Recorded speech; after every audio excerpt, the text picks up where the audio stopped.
Hi everyone, it's me Kuni, and you guys are watching me on Learning for Life. Well, it is the part 4 of class 10th ICSE, chapter number 1 of History Civics. That is the first war of independence, 1850. Right? So, in today's video, we are going to discuss the military causes. Right? So, हमारा almost full chapter complete. Just we are left with two things, that is military cause and our consequences of the first war of independence, that is also the results of the first war of independence, right? तो आज हम military cause करेंगे and if we get time, क्योंकि मैं नहीं चाहती video ज़्यादा लंबी हो, आपका ज़्यादा टाइम यूज़ हो, तो शॉर्ट शॉर्ट पार्ट्स में बता रही हूँ। सो इसलिए अगर हमारे पास टाइम होगा काफ़ी, तो हम आज ही हमारा कॉन्सिक्वेंसेस भी फिनिश कर देंगे, right? So without wasting any time, let's get started. सबसे पहला बात करते हैं मिलिट्री कॉजेज में। तो सोल्जर्स के टुवर्ड्स कुछ ऐसी कंपनी ने पॉलिसीज बनाई जिसकी वजह से हमारी जो मिलिट्री कॉजेज थे वो कॉज हुए, जिसकी वजह से फर्स्ट वॉर ऑफ इंडिपेंडेंस। सबसे पहले आया ill treatment of the Indian soldiers. तो इसमें क्या था, जो ईस्ट इंडिया कंपनी थी उसने एस्टैब्लिश किया ब्रिटिश एम्पायर को इंडिया में, धीरे धीरे धीरे धीरे, किसकी हेल्प से? इंडियन सोल्जर्स की वजह से, ठीक है।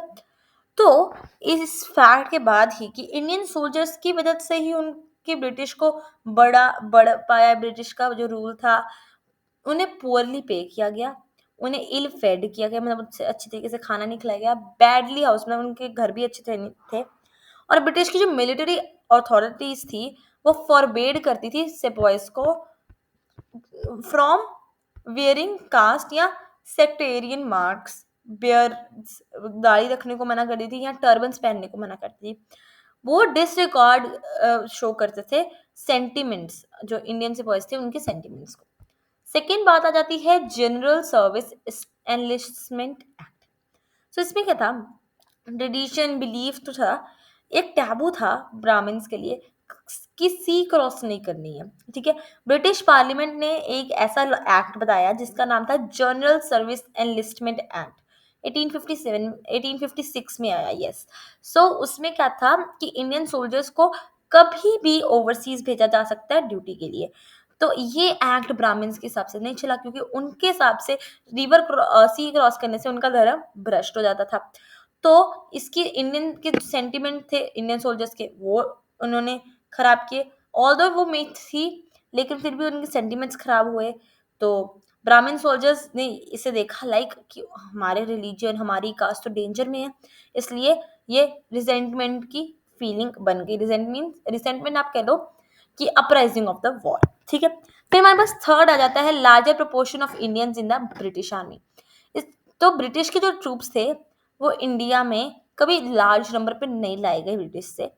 तो ब्रिटिश की जो रेशियो थी वो कम से कम रखी जाती थी, लाइक 1 इन 4,000। तो डोलोजी ने रिकमेंड किया कि ज़्यादा ब्रिटिश सोल्जर्स को रिक्रूट किया जाए आर्मी में, ताकि ये का ये बीच में ना आए, ठीक है। तो इससे क्या हो गया कि ये जो इसने इजी बना दिया large number of Indian soldiers को take up arms against the British, मतलब इंडियन सोल्जर्स अब ब्रिटिश के खिलाफ होने लग गए, ठीक है। उसके बाद आ गया ब्लीक प्रोस्पेक्ट्स ऑफ प्रमोशंस।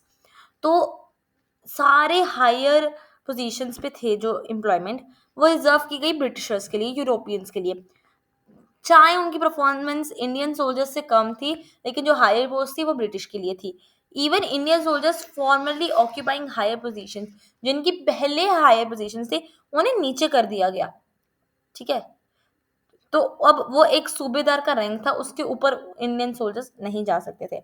और इंडियन सोल्जर्स का फ्यूचर जो प्रमोशंस का था वो बहुत ज़्यादा ब्लीक हो गया, बहुत वीक हो गया, बहुत कम हो गया, राइट।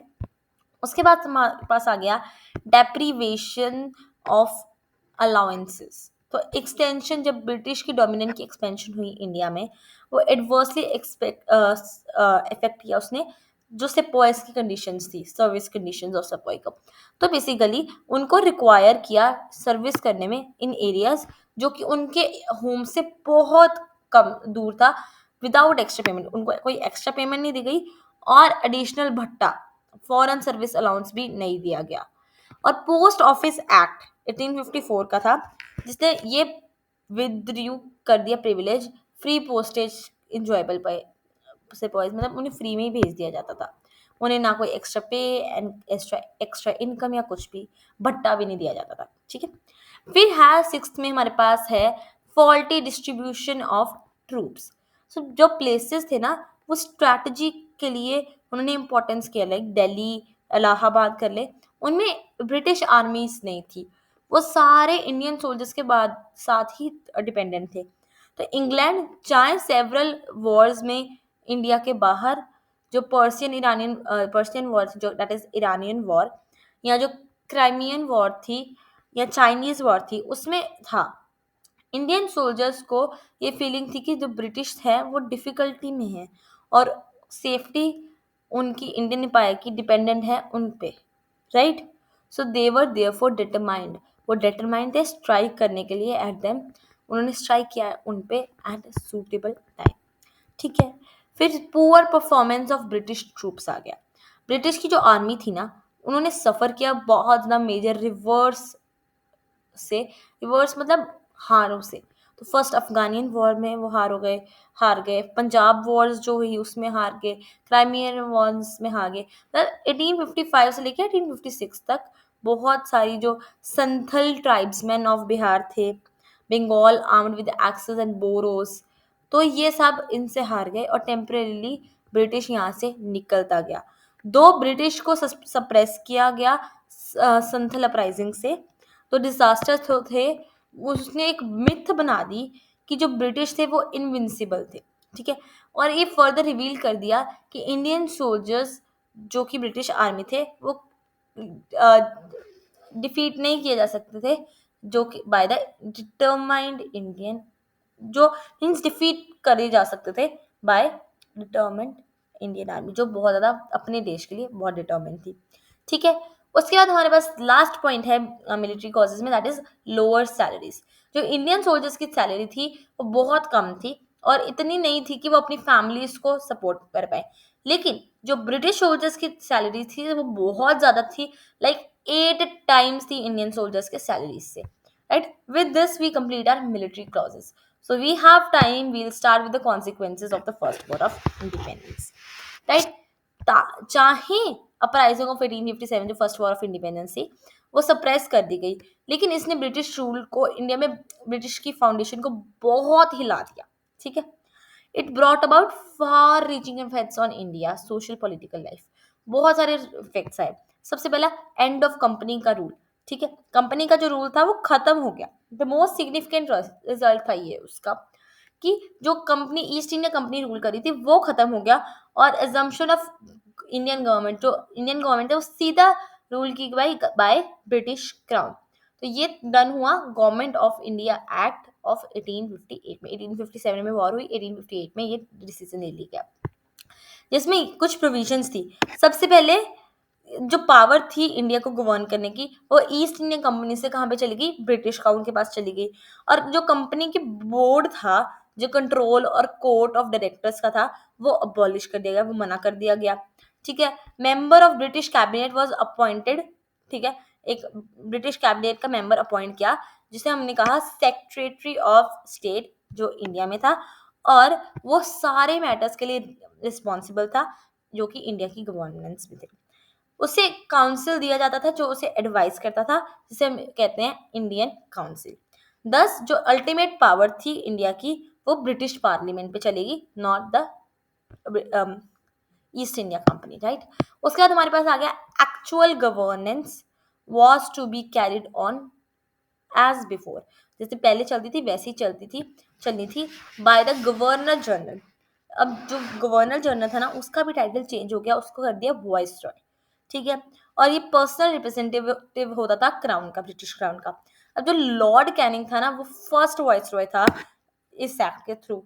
लॉर्ड कैनिंग आपने कहीं सुना है, राइट? आप हमने ये सुना था लॉर्ड कैनिंग का नाम इन द पॉलिटिकल कॉजेज में, जो पॉलिटिकल कॉजेज में पॉलिसी ऑफ एक्सपेंशन हमने पढ़ी थी। आई होप आपको याद है। अगर आपने नहीं देखी वो वीडियो तो please go and watch that video, that is very important video. तो ये लॉर्ड कैनिंग हमने कहाँ पढ़ा था? कौन से वाले में पढ़ा था? डॉक्ट्राइन ऑफ लैप्स में पढ़ा था? आउटराइट वॉर्स में पढ़ा था? सब्सिडियरी लाइन्स में पढ़ा था? या एलेक्ड मिसरूल में पढ़ा था? Tell me guys, just give me the answer in the comment box, be quick. So if I am not wrong, वैसे तो आई नो द आंसर। तो अगर मैंने आपको थोड़ा सा कंफ्यूज किया, ये आई नो, तो क्या था कि जो पॉलिसी ऑफ एक्सपेंशन थी उसमें दो लॉर्ड्स पढ़े हमने, लॉर्ड वेल्सले एंड लॉर्ड डेलौसी। लेकिन जो लॉर्ड कैनिंग था ना वो हमने पढ़ा था डिसरिस्पेक्ट शोन दो बहादुर शाह जफर में। ठीक है, तो कंफ्यूजिंग क्वेश्चंस ऐसे एग्जाम्स में भी आ सकते हैं कि कौन से कॉज में लॉर्ड कैनिंग का हाथ था, तो वो था disrespect shown to Bahadur Shah Zafar, right. अब हम बात कर रहे थे हमारे end of the company rule की। ठीक है, तो फोर्थ इसमें पॉइंट जो आ जाता है हमारे पास, दैट इज जो सिविल सर्विस की अपॉइंटमेंट थी, जो कॉम्पिटिशन था वो ओपन कर दिया गया रूल्स के थ्रू, जो कि सेक्रेटरी, स्टेट के सेक्रेटरी ने बनाई थी। Number 2 is queen Victoria's proclamation. अब क्या हो गया, जब क्वीन विक्टोरिया थी उसकी प्रोक्लेमेशन ये थी कि ईस्ट इंडिया कंपनी से जो गवर्नेंस है वो ब्रिटिश क्राउन के पास आ गई है, जो कि पब्लिक में अनाउंस की गई नवंबर 1, 1858 में। किसने अनाउंस की? By Lord Canning, the first viceroy of India. ठीक है, इस प्रोक्लेमेशन में काफी सारे प्रोमिस किए गए जो कि कहीं भी पूरे नहीं हुए। ठीक है, मतलब पॉलिसीज प्रोमिस किए गए पर पूरे नहीं कर पाए। सबसे पहले पॉलिसी उन्होंने फॉलो करनी थी नॉन इंटरवेंशंस, मतलब वो इंटरफेयर नहीं करेंगे सोशल और रिलीजियस मैटर्स में इंडिया के। फिर ट्रेड ऑल सब्जेक्ट्स, इंडियंस और यूरोपियंस को इक्वली सब ट्रीट करेंगे। Grant general pardon to all those who had taken part in the war, तो सबको माफी दे दी जाएगी जिसको वॉर में क्या कहते हैं पार्ट लिया था जिसने, लेकिन उन्हें नहीं दिया जाएगा जिन्होंने ब्रिटिश के सब्जेक्ट्स का मर्डर किया था। ठीक है, वो ये भी कहा कि ब्रिटिश काउन अपना बेस्ट करेगा इंडिया की इंडस्ट्रीज को एडवांस करने में और प्रमोट करेगा वर्क्स को पब्लिक यूटिलिटी पे इंडिया में, सो ताकि material as well as moral progress हो सके पीपल का। लेकिन ऐसा कुछ नहीं हुआ। ठीक है, फिर आ गया हमारे पास third result, that was end of Mughals and Peshwas. जब डेथ हुई बहादुर शाह टू की, जो कि डिपोर्ट किया था यानगन में, तो मुगल डायनेस्टी थी वो हो गई एंड। नाना साहेब जो लास्ट पेशवा थे, उन्हें एक एक्टिव पार्ट लिया उन्होंने अपराइजिंग में, इस वॉर में, और फ्लेड कर दिया गया उन्हें नेपाल में आफ्टर फेलियर जब हुआ अपराइजिंग का। सो ऑफिस जो पेशवा का ऑफिस था वो भी कम हो गया, खत्म हो गया। ठीक है, और ये एंड हो गया two of the most formidable force बन गए ब्रिटिश के। ठीक है, मराठास और मुगल्स। ठीक है, now relations with the princely states, तो जो पॉलिसी ऑफ एनेक्सेशन थी और डॉक्ट्रिन ऑफ लैप्स थी जो हमने पॉलिसी ऑफ एक्सपेंशन में पढ़ा, वो अबैंडन कर दिया गया, वो मना कर दिया गया, वैसा नहीं होगा। जो इंडियन प्रिंसेस थे जो कि लॉयल थे ब्रिटिश को, उन्हें हेल्प किया गया सप्रेस करने को अपराइजिंग में। जिन्होंने हेल्प की थी ना सप्रेस करने को, अपराइजिंग को सप्रेस करने में, वॉर को सप्रेस करने में, उन्हें जो थी उनकी लॉयल्टी को रिवॉर्ड किया गया अनाउंस करके कि उनका राइट टू अडॉप्ट हायर्स, मतलब उनने जो अडॉप्शन ऑफ किड्स वो रिस्पेक्ट किया जाएगा और इंटीग्रिटी टेरिटरीज ग्रांटेड किया जाएगा अगेंस्ट फ्यूचर एनेक्सेशन। ठीक है, सो जो 1876 का जो क्वीन विक्टोरिया ने एज्यूम किया title as the empress of India, emperor of India कह लो, पर एम्प्रर किंग्स को आ जाता है, इसलिए एम्प्रेस हो गई इंडिया की। तो इंडियन के जो प्रिंसेस थे उन्होंने विलियम ली वो जूनियर पार्टनर्स बन गए, एजेंट्स बन गए ब्रिटिश काउंट के, बिकॉज उन्हें प्रॉमिस किया गया था कि उन्हें अलाउ किया जाएगा अपनी स्टेट्स को रूल करना, कंटिन्यू करना। ठीक है, फिर आ गया policy of divide and rule. 1858 के बाद पॉलिसी जो ब्रिटिश की थी डिवाइड एंड रूल की, वो उन्होंने अभी भी चलाई रखी, उन्होंने वो बंद नहीं की, राइट। तो इससे क्या हो गया, जो प्रिंसेस थे वो अगेंस्ट हो गए पीपल के, province against province, caste against caste, group against group, और इन सब से क्या हो गया, हिंदूज अगेंस्ट मुस्लिम्स। उन्होंने एलिनेटेड किया the people from rulers. Rulers को उन्होंने जान के जो इंडिया की ग्रोथ थी, जो नेशनलिज्म था, जो यूनिटी थी, वो तोड़ने की कोशिश की। उन्हें स्पेशल प्रोटेक्शन दिया गया रूलर्स को और कॉन्सेशंस दिए गए, थोड़ी माफियाँ दी गई। ठीक है।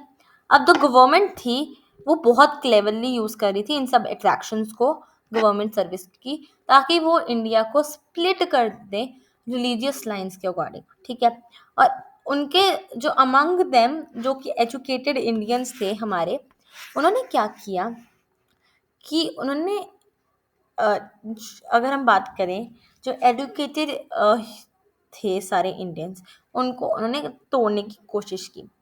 तो जो ब्रिटिश थे उन्होंने ऑल्सो इनकरेज किया हेटेड को, इल फीलिंग्स को, ताकि हिंदू के और मुस्लिम्स कभी इकट्ठे मिल के जो ब्रिटिश के एम्पायर है उसे चैलेंज ना कर पाए।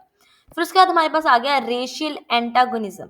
उसमें क्या था, ब्रिटिश बिलीव करता था, ऐसा मानता था कि जो उनकी रेशियल है ना, जो क्योंकि वो वाइट है, हम इंडियंस थे, एशियंस थे, थोड़े कलर थोड़ा उनका वाइट नहीं होता, लाइक सांवला या कुछ भी कह लो, थोड़ा सा डिफरेंस था। तो उन्होंने कहा कि जो हम हैं, हम जो हमारी जो रेस है, they are more superior, and जो इंडियंस है वो है इन्फीरियर। ठीक है। और एक सोशल डिस्टेंस मेंटेन करना किया उन्होंने, और प्रिजर्व किया अथॉरिटी को इंडियंस के खिलाफ। अब जो रेलवे कंपार्टमेंट्स थे, पार्क्स थे, होटल्स थे, क्लब्स थे, ये सारे यूरोपियंस ओनली रिजर्व हो गए और was visible as manifesting racialism. तो इसके साथ साथ उन्होंने और भी वहाँ पे बाहर भी लिखा हुआ था, लाइक वो बाहर लिखते थे Indians and dogs not allowed inside. तो वो कहते थे कि इंडियंस और डॉग्स हमारी बिल्डिंग्स के अंदर अलाउड नहीं है।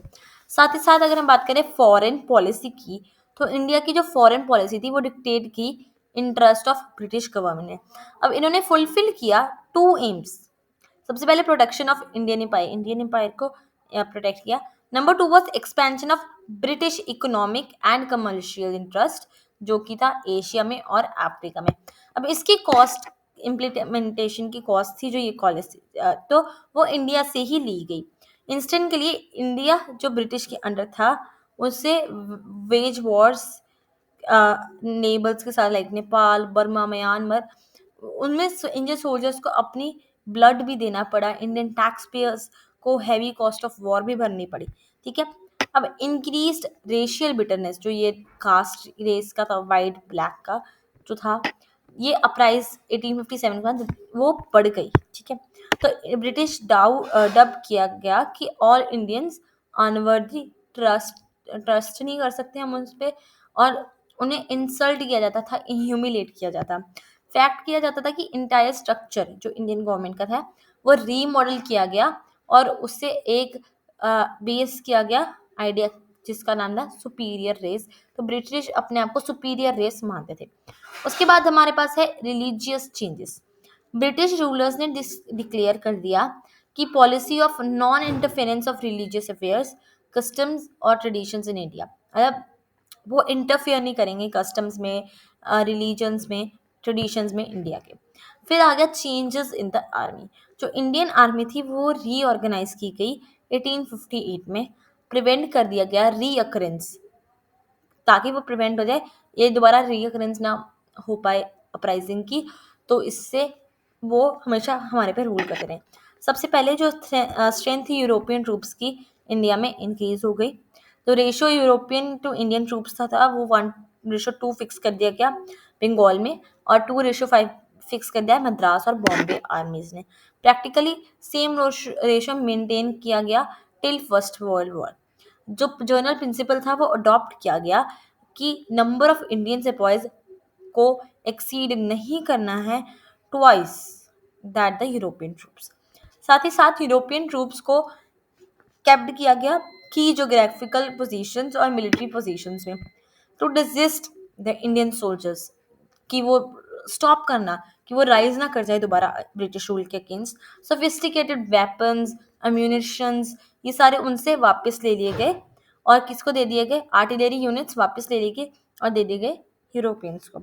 फ्यू माउंटेन्स यूनिट्स भी उन्हें एक्सेप्शन है वो उनके पास रही ताकि कोई हमारे पे वॉर ना कर सके। ठीक है, डिस्क्रिमिनेशन कास्ट क्रीड रिलीजन के बेस पे प्रैक्टिस की और रिक्रूटमेंट हुई। ठीक है, आर्मी में रिक्रूटमेंट हुई इसकी बेसिस से। अब डिस्करेज करना था नेशनलिज्म को उन्होंने, तो मेजर उन्होंने कैसे लिए कि इंट्रोड्यूस कर दिया कास्ट और कम्युनिटी को, इंट्रोड्यूस कर दिया थोड़े थोड़े रेजिमेंट्स में। न्यूज़पेपर्स, जर्नल्स और नेशनलिस्ट पब्लिकेशंस जो थे वो जो सोल्जर्स थे उनको पहुंचने नहीं दिए जाते थे, ताकि वो उनकी लाइफ अलग हो जाए, उन्हें ये ना पता लगे कि हमारे पूरे इंडिया में क्या हो रहा है, ताकि वो दोबारा राइज ना कर सके। ठीक है, फिर इकोनॉमिक एक्सप्लॉइटेशन, इसमें ना जो हमारी यू कैन से जो हमने इकोनॉमिक कॉजेस पढ़े हैं वो आप सारे कट कॉपी पेस्ट कर सकते हो। सो आई डोंट थिंक कि इसमें कुछ समझाने की ज़रूरत है, बट फिर भी मैं आपको बता देती हूँ। कॉलोनी इकोनॉमिक बना दी थी, एक्सपोर्ट कर दिया गया था रॉ मटेरियल और इंपोर्ट करते थे फिनिश गुड्स। फिर साथ ही साथ उनकी सैलरी और अलाउंस जो सेक्रेटरी की स्टेट की थी और मेंबर्स ऑफ इंडियन काउंसिल थी, सिविल सर्वेंट्स, मिलिट्री ऑफिसर्स, ये सारी इंडिया की कंट्री से ही ट्रेन हो रही थी। फिर पीजेंट्स को इम्पोविश कर दिया गया था ब्रिटिश रूल से। इंडिगो पीजेंट्स जो थे बिहार में वो रिवोल्ट, ठीक है, रिवोल्ट कर रहे थे लार्ज स्केल में 1866 से 1868 तक।